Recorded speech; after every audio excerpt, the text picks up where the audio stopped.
It was September 12, 1990.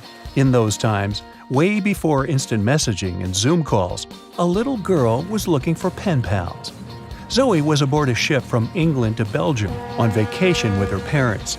She was only 10 years old at the time, but was a very clever schoolgirl. She took a piece of paper and started putting some words together. She introduced herself, Hello. then wrote about how she liked ballet and playing the flute and the piano. Of course, she couldn't help but mention her two adored pets, a little hamster she called Sparkle and her fish Speckle. She also put down the address at which she could be reached in case someone was interested in writing back to her. But alas, she was at sea. Who could she send this message to? An interesting idea came to her mind. She carefully placed her letter in a plastic bottle, tightly closed the lid to protect it from the water, and threw it into the sea. The little girl's excitement faded away over the years as she didn't receive a response. Maybe the bottle got stuck somewhere. Maybe it was swallowed by some big, scary sea creature. Or maybe the water actually poked through the plastic cap and destroyed her message. Many years later, on Christmas, a letter for Zoe was received at her parents' house under her maiden name. The postage signaled that the message was from Europe. It was from a Dutch couple, Piet and Jacqueline Lateau, who had found her delicate bottle and were very considerate to write back. They pointed out that they had found the letter among the debris thrown at the shore by the sea. Zoe's letter had been stranded for a staggering 23 years at sea and traveled for more than 350 miles to reach its final destination near Rotterdam in the Netherlands. That's quite a voyage for a small plastic bottle. A story similar to that of Zoe is the strange connection between two little boys. A little German boy named Frank Uzbek was on a boat traveling to Denmark when he got the same idea as Zoe.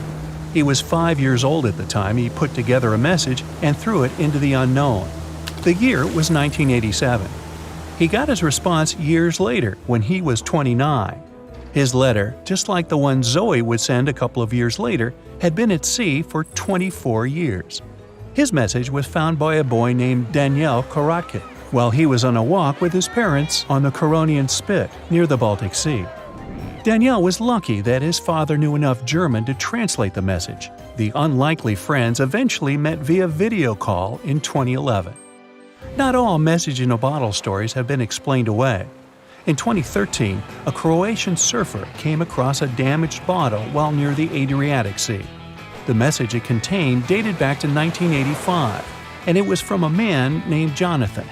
The sender was eager for his letter to reach a woman named Mary, and he also expressed his keenness for her to respond.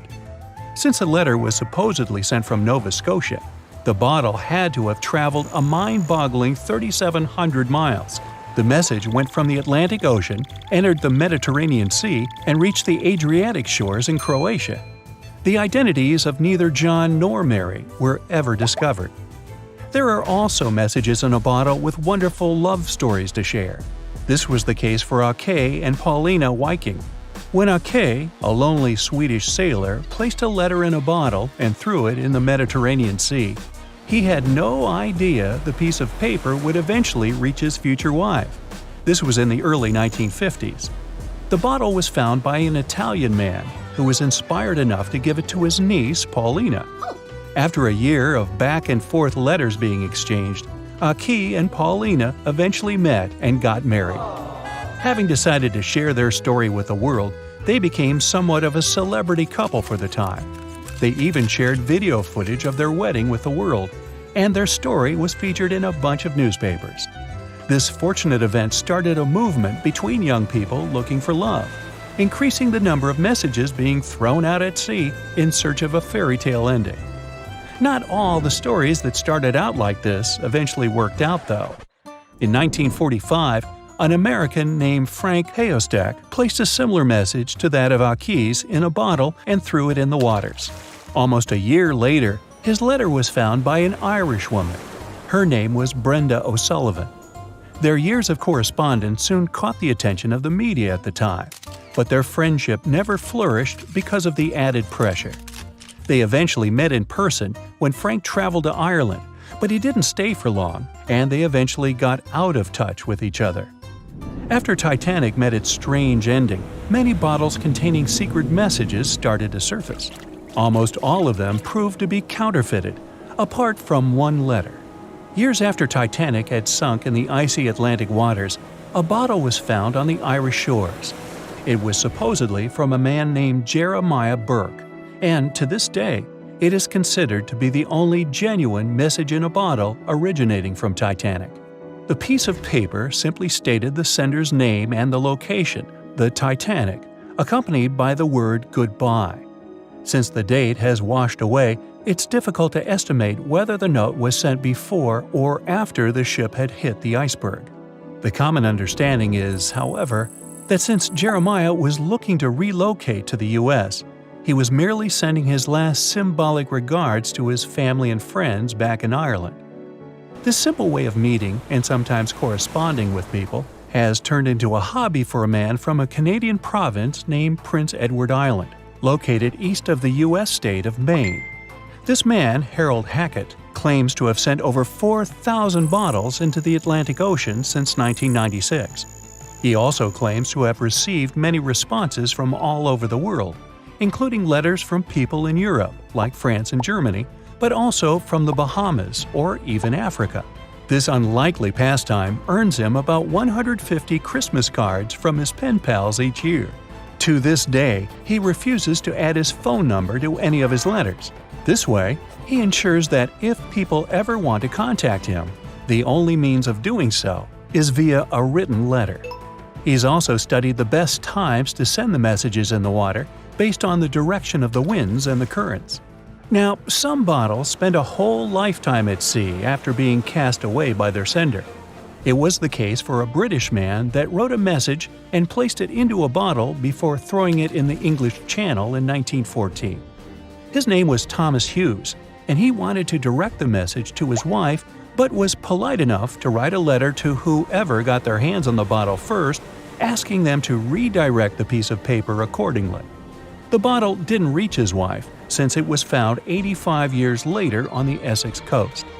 The man that stumbled upon the bottle was kind enough to reach out to the family and place the message in possession of Thomas's daughter. And 85 years isn't the longest time for a small bottle to be cruising the waves. A scientist named Hunter Brown was studying currents in the North Sea when this idea came to his mind. He placed the same message in almost 2,000 bottles and requested the unlikely recipient that they write back with the location of their discovery. He thought this method would help him better understand the layout of the North Sea currents. A bottle was found about 11 miles from its original departing location after 97 years. To this day, more than 300 of the original bottles relating to Hunter Brown's project eventually made it to the shore. Not all of the messages that were found in bottles got replied to via physical letters. Oliver van de Walle threw a bottle containing a letter on the English coast while he was on vacation with his family. He was 14 at the time. 33 years later, a woman reached out on Facebook claiming she had gotten his message and tracked him down through his social media profile. At first, he hardly remembered having placed the letter in the bottle, but he eventually recounted the events, even the fact that he sealed the bottle with candle wax to make sure it was leak-proof. And then there's Christina Aguilera and her bottle. No wait, hers is about a genie in a bottle. Okay, never mind.